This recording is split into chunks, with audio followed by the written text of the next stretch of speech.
Yeah, I feel like sharing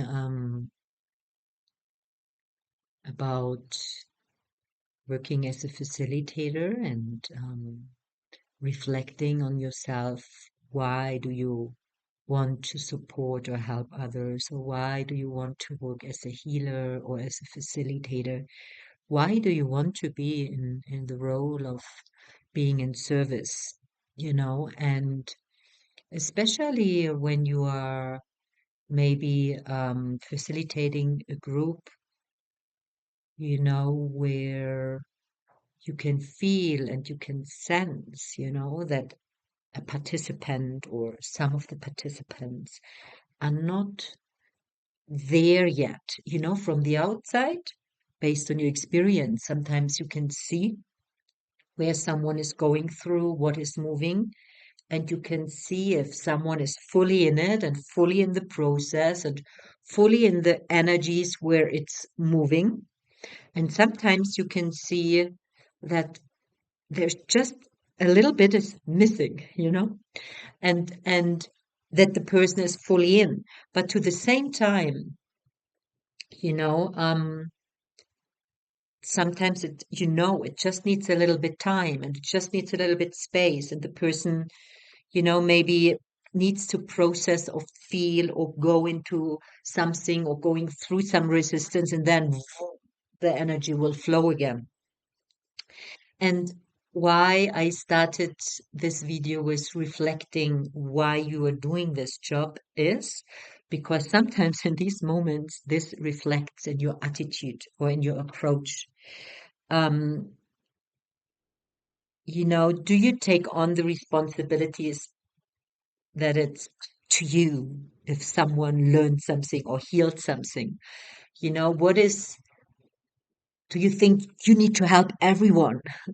Do you think you have to help everyone, or like, and from which energy, from which source is that coming? Is that coming from a need of, you need to be good, you need to be seen, you need to be useful, or is it from a calm place? Is it from love? Is it from an expansion? Is it coming from a stillness? So for me, these reflections in working with people is very, very important to be connected to your own body, to be connected to from which energy you're right now operating, or to which energy in you are you right now responding when you work with someone. Because I think every therapist or every helper or every, like working in the field of healing or education or, all these things, we know that if something comes from a very calm place, or if there's something like an urgency inside, a pressure, I have to do that. Or even when you talk with someone, you can feel it in your tone of the voice, or you can feel it which energy is there, how you approach someone. And it's very, very, very important to be aware what's happening inside of you.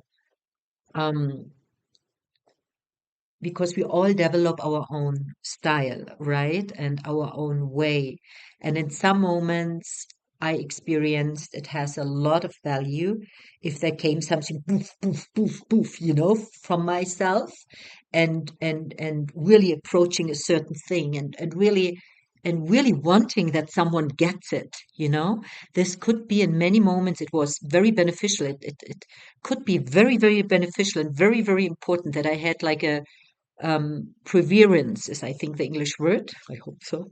Like a determination that someone gets it, But in some moment, also I noticed, and then the person also, I could get something rolled, with compassion and love as well, And it also depends on the relationship you have with your client, or patient or participant at that moment, right? So it's very complex. But I want to talk about this energy, feeling it when you want that someone gets it, or you have a agenda, a sense you want to get someone somewhere. And I feel there are moments where this energy really can move someone, and really can get someone from A to B, or open a door, or push someone. It can be very, very healing and very beneficial, this energy. But then also, sometimes, you know, it's the opposite, I feel, you know.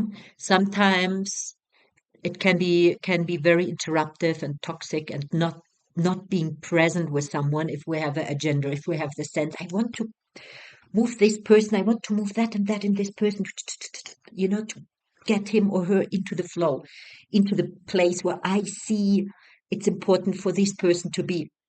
Sometimes this can be,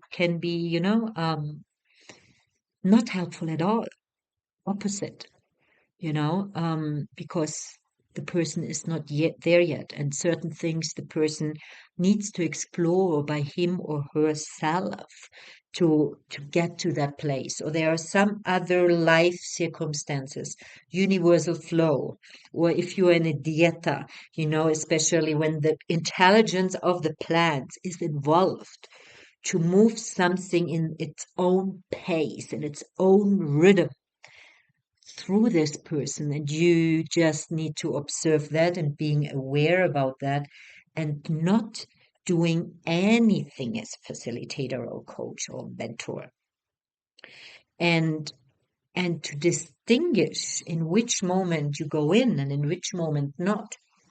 That needs a very clear awareness about your own intuition, about your own skills, about your own process, being aware from which energy something comes up in you.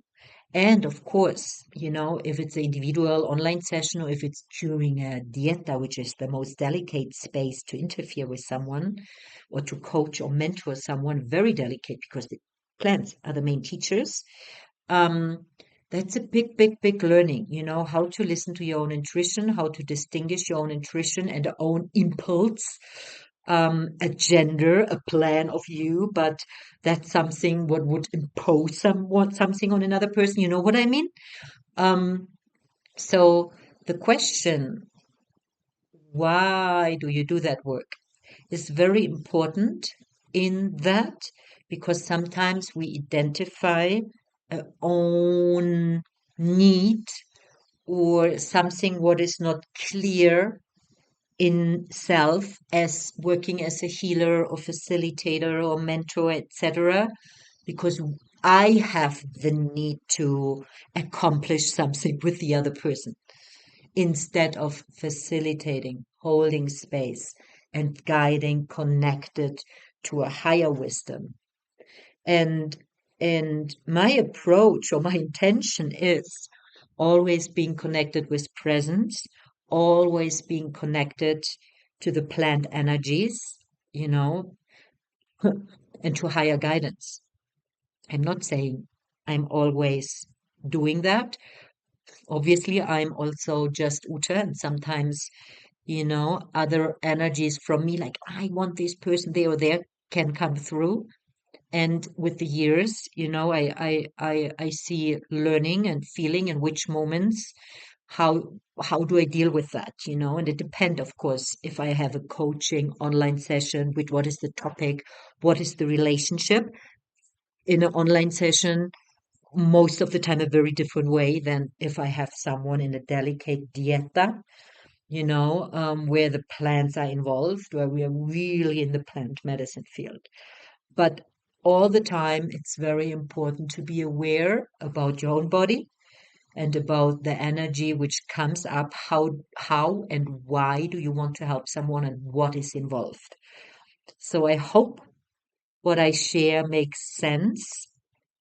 Um, yeah, I really like to point out these delicate, different attunements sometimes, and I hope that resonates, and I can transmit something with that.